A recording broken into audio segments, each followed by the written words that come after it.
Welcome to In Reality, the podcast about truth, disinformation, and the media. I'm your host, Eric Schurenberg, longtime journalist and media executive, now the founder of the Alliance for Trust in Media. Over the years, I've interviewed a number of people from the so-called bridge building community. They've been researchers like Matt Levendusky of the University of Pennsylvania, journalists like Amanda Ripley, bridge builders like Monica Guzman of Braver Angels. All of them convinced that things would be better if Americans could just stop demonizing their neighbors. Let's stipulate that that's a worthy goal. Still, all of these movements face a similar problem. How do you scale listening skills? How long do the effects of civil conversations across political divides actually last? Now, I'll put those questions to today's guests, Malka Kopell and Palma Strand, the founders of 13-year-old Civity.org. Kopell describes her background as a community organizer, but she's also been a program officer at the Hewlett Foundation and founding managing director of the Center on Philanthropy and Civil Society at Stanford University. Strand came to Civity after a career in law, teaching law at Creighton University and the University of Maryland, and clerking for, among others, Supreme Court Justice Byron White. Now, the Civity insight is that relationships are key to building trust, and trust is fundamental to getting things done in a diverse society. Civity's recipe is to train local leaders, mayors, city council members, nonprofit directors, to build relationships before tackling contentious issues. Sounds great, but perhaps it's still subject to the issues of scale and persistence facing all bridge builders. But let's let Civity's founders explain themselves why they believe their approach works. And now here's Malka Kopell and Palma Strand. Palma and Malka, welcome to In Reality. It's great to be here. So glad to have you. So for listeners who aren't familiar with Civity, give us the elevator summary of the work you do. Palma, I'll ask you to speak up first. All right. Well, we work with local leaders to kind of support them by giving them kind of some language skills and strategies for building relationships across difference themselves and working, creating spaces for the people that they convene, facilitate, gather together for those people to connect across difference. And that's because we know that when people in communities are connected across difference, communities are able to solve and address a lot of issues that if those relationships are not there, things just get stuck. Okay, Malka, give me an example of the kind of leaders who get Civity training, and tell me how many people have been exposed to this kind of Civity workshop or training, both in the U.S. and globally, if there is a global component. Well, we work with all kinds of leaders across all three sectors, public, business, and nonprofit. We work with leaders that have titles like, mayors and city managers. And we also work with leaders that perhaps other people don't know about, who do things in their community every day and have the opportunity to move things forward. And we've been working on this for, over a dozen years. I don't know how many people we have reached, but I'd say, hundreds a year. So when we work with networks, we can scale that amount. And we work in the United States primarily. We work locally, but we're a national organization. And we recently worked with a feminist group in Turkey. So I guess we are international now. Okay, well. You just preceded the president's visit to Turkey by... Yes, we did. We did. Hope you laid the groundwork. So you two have been together for about a little bit over a dozen years. What were you doing before that? And was there some epiphany that convinced you that this approach was what the world needed? Palma? Well, I'll start. So yes, we have been working together. Actually, we've been talking about it for more than a dozen years, almost 20 years now. And both of us had, and I'll let Malka tell her story about her background, but both of us came from a place that led us to Civity. Mine was, I'm an academic. I'm actually a law professor and conflict person. But I came to Civity by working in my own community. When my kids were younger, I was doing a lot of community work around the public schools in my community of Arlington, Virginia. And I had this kind of legalistic frame of, well, there are these organizations and these rules, and this is how it works. And as I kind of participated in, the community trying to grapple with some really challenging issues of quality of schools and who was going to attend, I realized that, while there was this kind of framework of formal rules, that really what mattered was whether people were in relationship with each other. That when people were in relationship, particularly across differences like race and economics and in geography in a lot of places, things didn't get easy, but things could move forward. People could be like, okay, so I kind of know that person. They're kind of like me. They're kind of different, but there's somebody who's in my community and I can work with them. And things could move forward. But when those kinds of relationships didn't exist, things they just ground to a halt. And things could get even more, acrimonious. And so I was doing some work on a civic engagement guide with the Hewlett Foundation. Malka was a program officer. And we started talking about, I was like, this relationship thing is really important and people don't really talk about it that much. So I'm going to pass it over to Malka because this is when the conversation started and she can talk about her background and how she came to it, which is quite different. Yeah, well, I'm a community organizer, and I've been doing that almost my whole professional life. And I facilitated sometimes a multi-year public policy conflict resolution and problem solving, community problem solving processes. I come from a very head discipline public policy. That's how I came to this work. And actually, it was my conversation with Palma, which turned into many, many, many, many conversations that really allowed me to see the importance of bringing the heart into the work, which I think I was doing,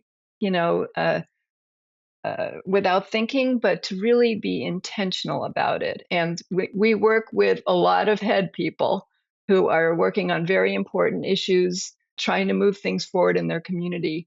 And many of them are coming from a head place. But when we give them the opportunity to pair the head with the heart, they really have a much better chance of getting their goals met. Okay. All right. So prioritizing the heart in actually kind of getting policy enacted and getting people to work together across differences.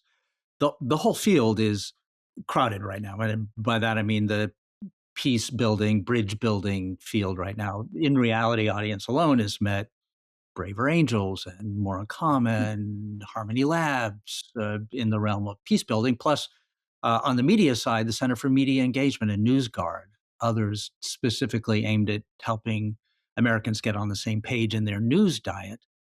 So what makes Civity different? Is a secret this kind of blend of heart and head? What else is different from what's already out there? Malka, Palma, you want back to to you. start? Or I'll start. Well, I think there are probably three differences. One is that we train people. So we don't just bring people together, we train leaders. So our goal is to have that training ripple out. So we do train.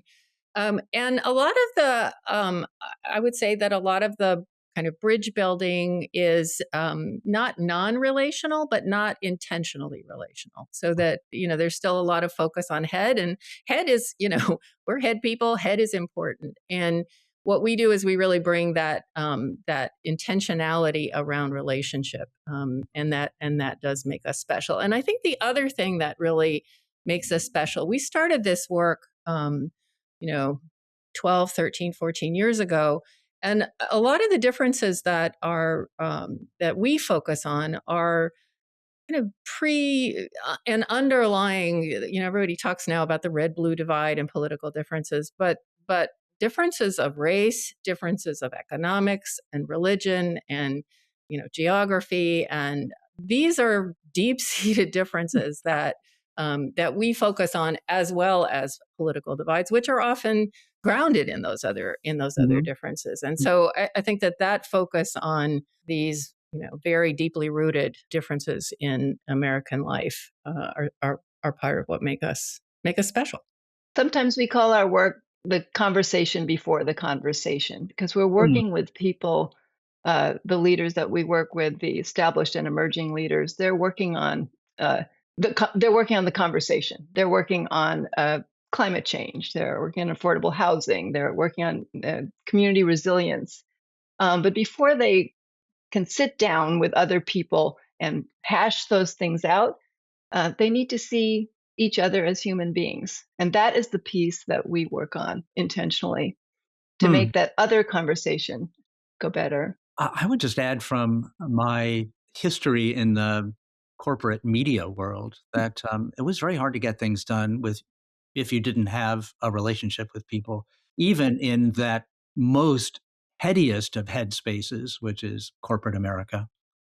It still facilitated a lot of effectiveness just to be able to be seen Mhm. and recognized by people you had to work with.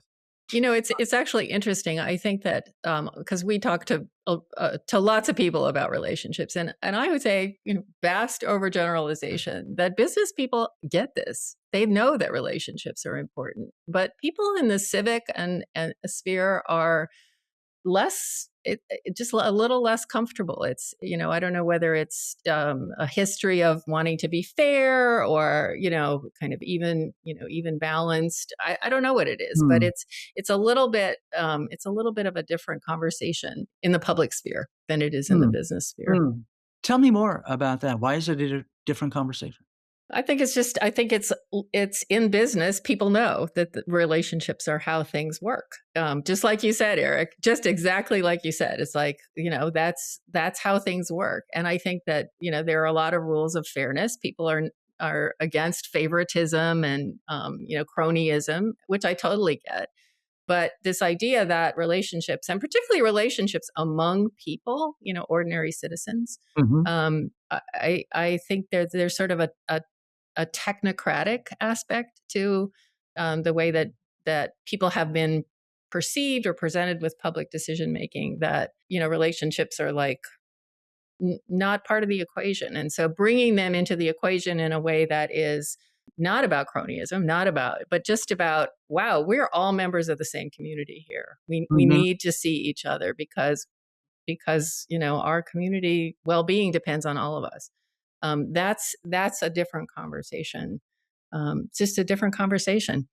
Yeah, I mean, From interestingly, we work with a lot of elected officials, Mhm. and they know the value of relationships in getting elected. Uh, Yes. but they don't always have what one person called it, feel that they have the permission to build relationships once they're in office. And so Mm. that's, yeah, it's a lot of the stuff that we talk about, people know, or they do in certain circles, but not in others, or they do with their family and friends. And so what we really focus on is helping people see the power that they already have, the things that they're already doing, and bring those intentionally into the civic sphere. Okay. Palma, your answer alluded to people sharing a common bond. Whether it's, we're all members of the community, we all want the best for the community, and that kind of thing. That reminds me of the conversation that we had on In Reality just recently with Matt Levendusky of University of Pennsylvania. I His listened to that. research. Oh, well, thank you, thank you. Um, You're surprised. Wait, what? You sound so surprised. uh, Matt, his work researched, as you now know, ways to emphasize those common bonds across differences, and his work definitely found that person-to-person interventions were a lot more effective than other means of bridge building, like emphasizing, patriotism, shared sports support, sports team support.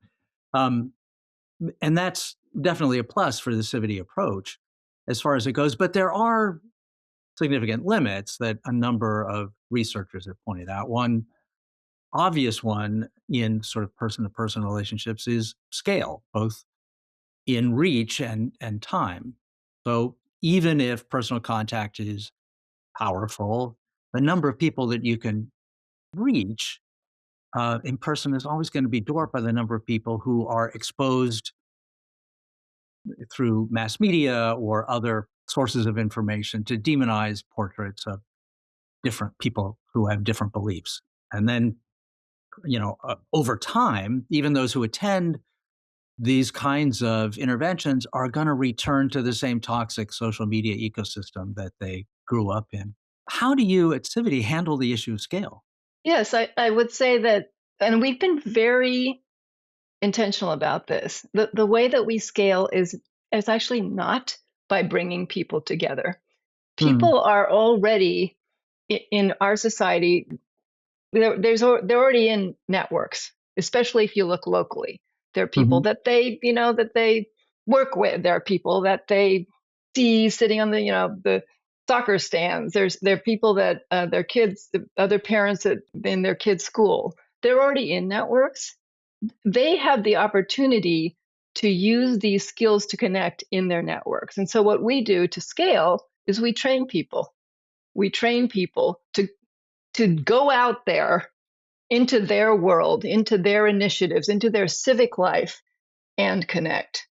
And we purposely make what we do in our workshops. It's a combination of kind of framing and why this is important, how this works.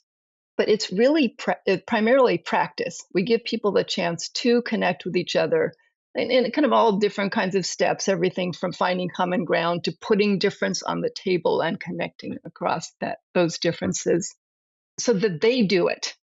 We don't do it, they do it. And they come out of the workshops, in some cases, they tell us transformed, that they were able to actually do this themselves. But of course they can. And that makes it easier for them when we say, okay, you can do this yourself. Go out and do it. One of the things that strikes me about what you've just described is that the people who would attend a workshop or make themselves vulnerable enough to learn something new in this regard are people who may be already inclined to reach across political division, or the really, truly polarized people living in their own bubbles don't come to Civity workshops. And if you're not reaching the most committed partisans, are you really making a difference?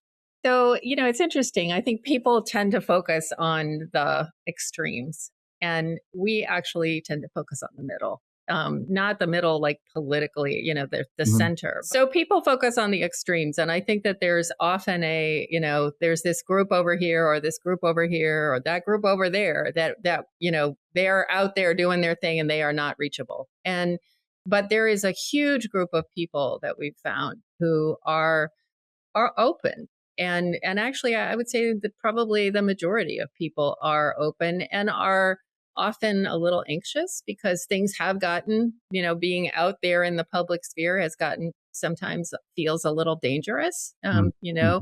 And so people are holding back. But that people are not really thrilled by that. People want to connect. I mean, what we find is that when people are given a structure and a space to have a real, genuine connection, not I agree with you, we're going to reach some kind of solution, but just who are you as a person and who am I as a person, and sharing a story, and then actually having the opportunity to listen to somebody else and be listened to. That people are like, oh, this is a person, this is a complex person. And so we really focus on, I think most of the people who actually come to Civity workshops are either open or kind of inclined to be open. But we really do emphasize reaching out to people who, that kind of great mass of people who are kind of open, available. And we, Malka and I have been practicing Civity in our own lives on a kind of a daily basis for a long time. And I have to say that, approaching people with a kind of I see you, a person, it's very rare to be rejected. Almost always, when you offer that kind of I see you, you're a person, that person responds in kind. And it's very, it's kind of predictable in a good way, but it's also really powerful. Yeah, and I want to add that absolutely there's a huge middle out there, and there's a lot of opportunity to build solidarity with the middle. And the people who come to our workshops, they know other people who may be less likely to want to do this, but they can go first. And for what we do in our workshops is we assign homework. Again, go out there, find somebody that maybe you're a little distrustful of, or they're distrustful of you. Take the first step and have a conversation and listen to them. Share your story and listen to them, something that you've already just done in the workshop. We all know people, and there's a lot that we can do with the people who are already in our network. Yeah. And it does sometimes feel a little risky, and we say that, this can feel a little risky because we're used to either not going there or kind of sticking to the, how's the weather, what's going on. But if people, and again, we give people homework and we've done this ourselves. If you go a little bit more, and not like sharing your deepest, darkest secrets, but just a little bit of who you are, people really respond to that invitation. There is a real power to storytelling. It is how our brains are wired to make sense of the world. But I can imagine that there are stories that I could tell in certain situations that would be accidentally more divisive than unifying. What are the guidelines that you advise people about on sort of pulling back the veil on their own story? We tell people that they should share what is comfortable to them. But I will say that what we're talking about people doing, it really doesn't happen naturally in the civic sphere. So even sharing something a little bit more about yourself, not too deep, but a little bit more, that is unusual. And it goes a long way. It also opens the door for the other person to do the same. And I'll just want to emphasize that listening is also a very important part of what we're talking about. It's not just talking, right? And that creating, we're really talking about an exchange of gifts. I am sharing my story, that is a gift. And I am opening the space and listening to your story, which is also a gift. And just even kind of drawing kind of a line around that, go, see this, take this, and do this. It's what is risky is actually it's less about what you say than the fact that you're introducing something personal in what is often a less personal situation. Mm-hmm. But it goes a long way, even a little bit.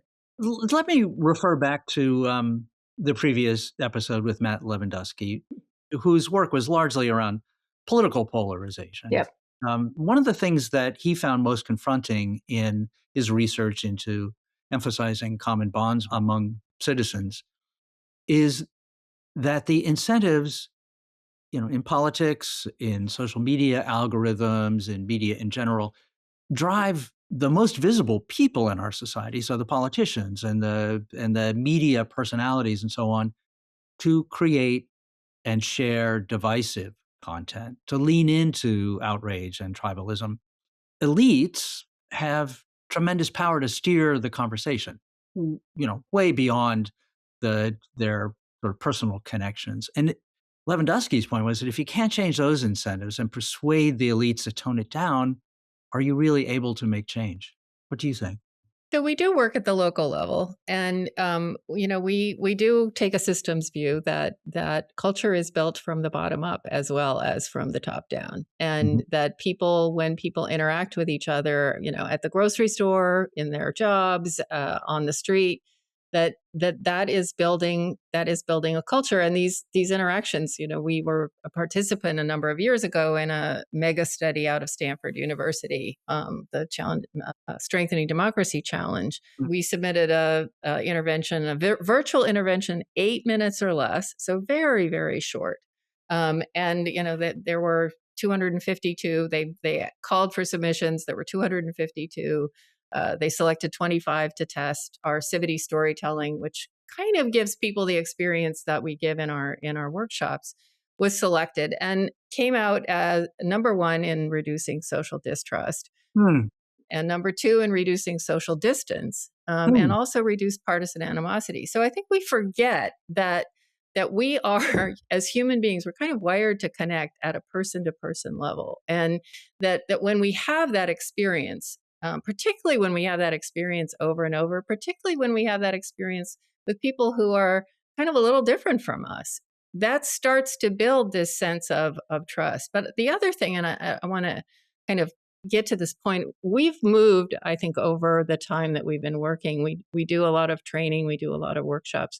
We've also started to really recognize the importance of the story, that people are, being bombarded with this, it's not possible, we're so divided, that's just who we are, us versus them. It's like this kind of weight of inevitable doom. And what we find is, there are a lot of people out there, and this is something you probably get this too, Eric. Like, we talk to a lot of people out there in the country who are connecting, who are building, who are, making things work. And it's really important for those stories to be visible.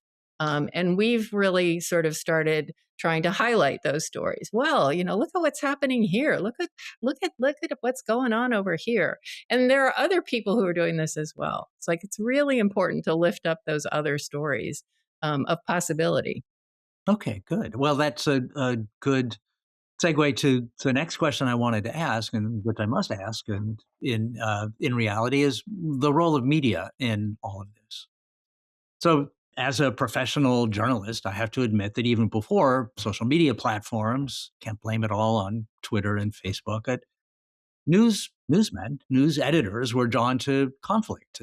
Maybe you could say this reflects just human nature. We're drawn to stories that have drama and provoke emotions, and particularly the most powerful emotions of fear or outrage. And digital media just makes it worse. How much do you blame media for the divides in the country? And to what extent do you see people unable to communicate because they don't recognize each other's facts? And how do you overcome that?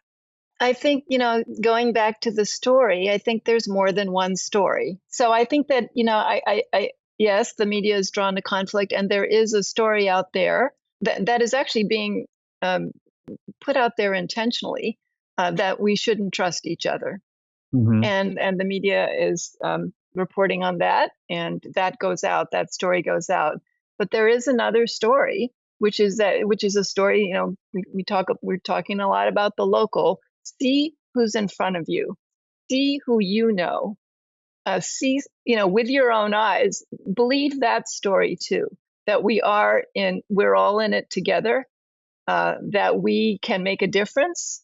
That we as human beings have the power to change culture. In fact, we're the only ones who can, because we're the ones who created the culture in the first place. That is the story that we talk about, and that we encourage you to talk about. Yeah. It's also important, I think, to remember that news is news because it's unusual. That most right? Most people Yes. chug along and, kind of get along with their neighbors and get along and make things work, and, aren't in violent clashes. And even when you have a member of your family or your circle who you don't agree with, you kind of figure out how to navigate that relationship, because relationships are important to us. And so I think that sense of what's spotlighted, the aberrations that are the news, become like the norm, as opposed to what the norm is actually the norm, is something that it's kind of hard to remember, because the media is what the media is. But it's important to lift up that other, like, this is what real life really is for most people most of the time. That is a good point, Palma. The headline, "Neighbors on Elm Street shovel each other's driveway," is never going to be. Yeah, and yet it happens all the time. Is there a journalist or a newsroom right now that you'd point out as telling the story well? I like to read. I think one of the things about Substack has been that you can read people who speak from their own experience, and I think that for me, I read the kind of the mainstream media, but I'm also really drawn to some of the Substack people who they're not opinion pieces per se, but they're just people speaking for their own experience, and I really appreciate that kind of less of a filter sometimes. Okay. Can you name names?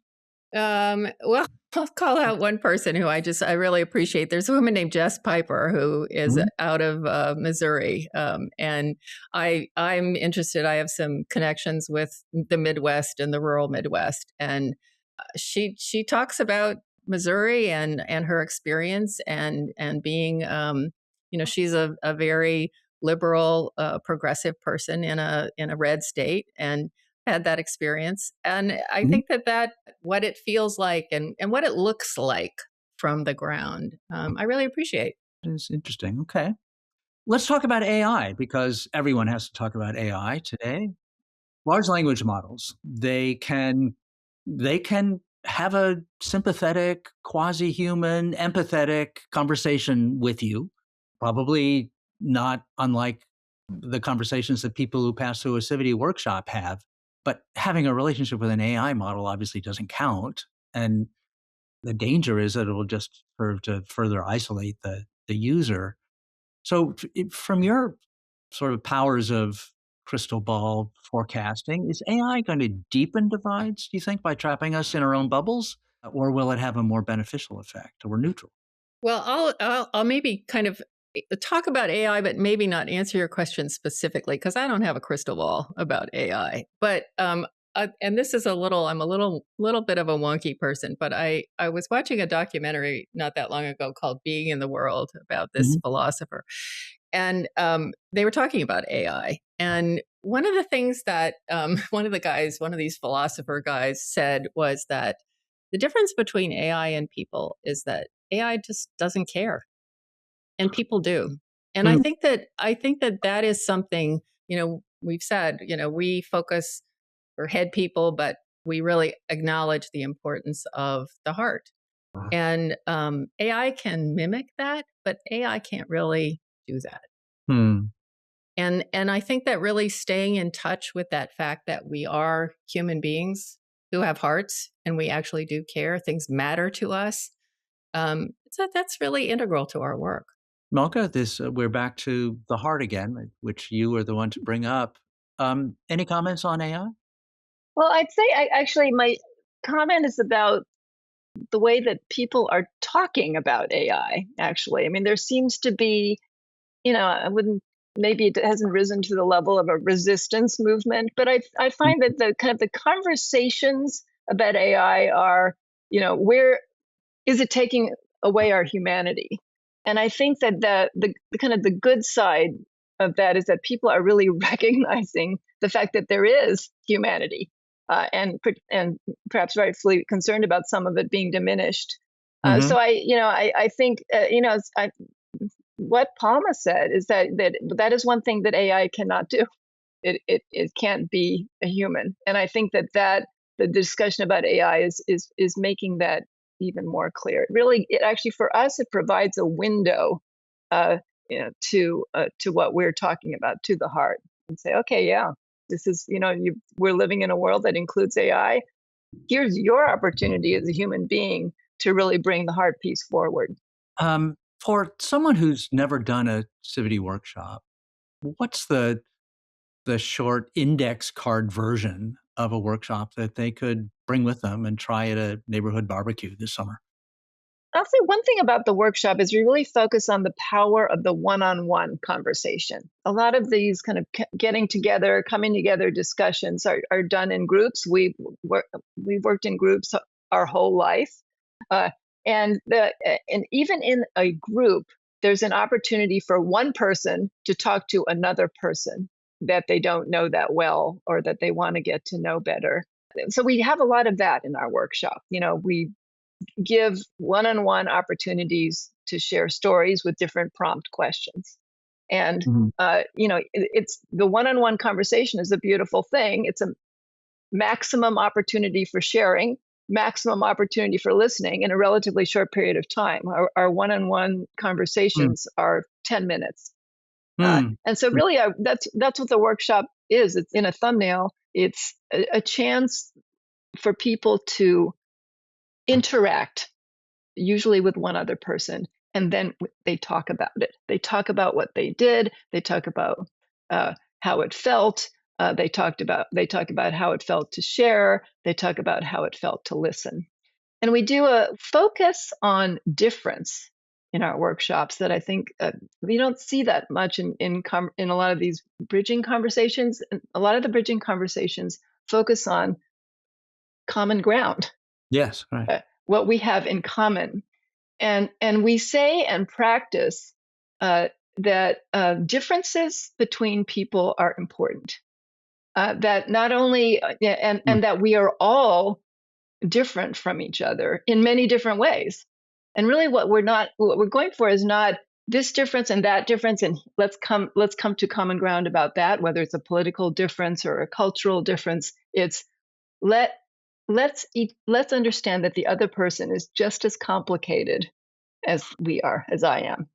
That's what we're really going for, is to have everybody see the complexity in the other person, not to cross one bridge, but to see that the other person is really made up of so many different identities, as am I.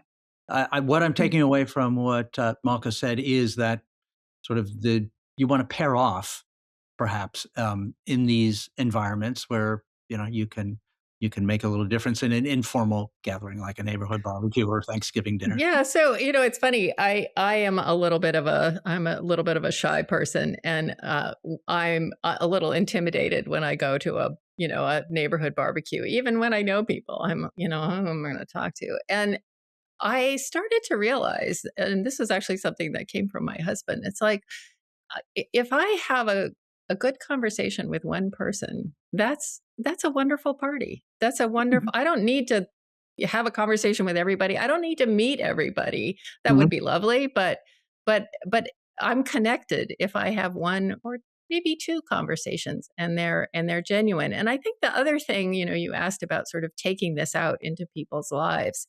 Obviously, conversations are important. Sometimes we're talking about, a coffee that's like an hour. Sometimes we're talking about a 10 or 15-minute conversation at a party. But we also talk about something called Civity brushes, which are sort of micro interactions where, you're ordering something at the, coffee shop, and the person and you're like, hey, how are you? Or, somebody answers the phone, how are you today? I see you. You're a person. Like, you matter. Sorry, Malka. I'll refer back to the Stanford study that Palma was talking about. The intervention, the Civity storytelling intervention that we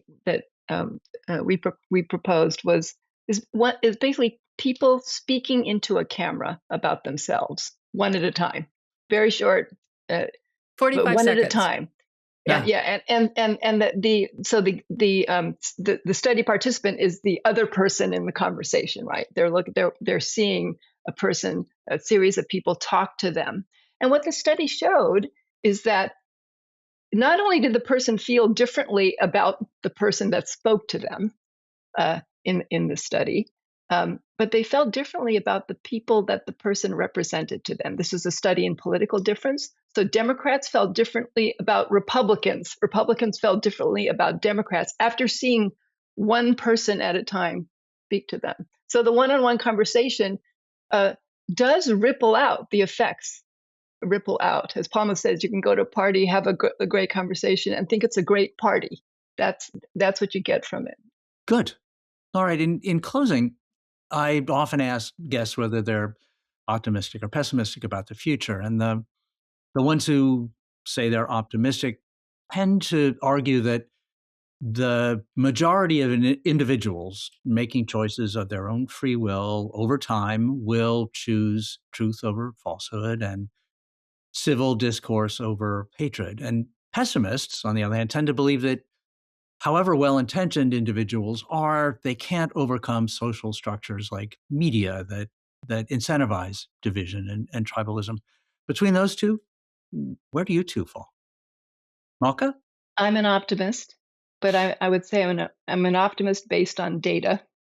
I see this every day. I see, as Palma said, people are hungry to connect. They just want it to be okay.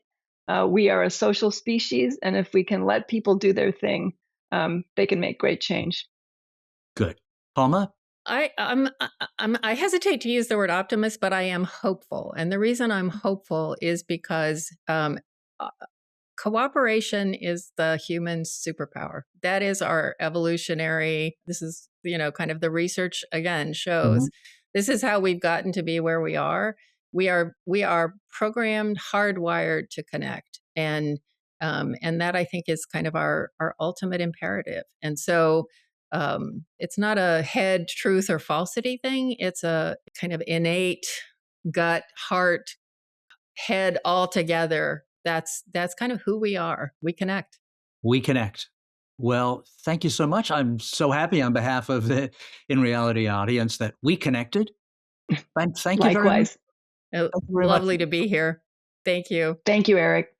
Thank you. Thanks to Malka and Palma for appearing on In Reality. The conversation before the conversation, as they call it, does seem like a good thing to remember. To seek common ground or some kind of humanizing connection is standard practice in sales training in the corporate world. So, of course, it should work in politics too. Tribalism is human nature, but so is the urge to connect. In Reality is a production of the Alliance for Trust in Media, thanks to producer Tom Platts of Sound Sapien and my Alliance for Trust colleague, Kiki Patrick.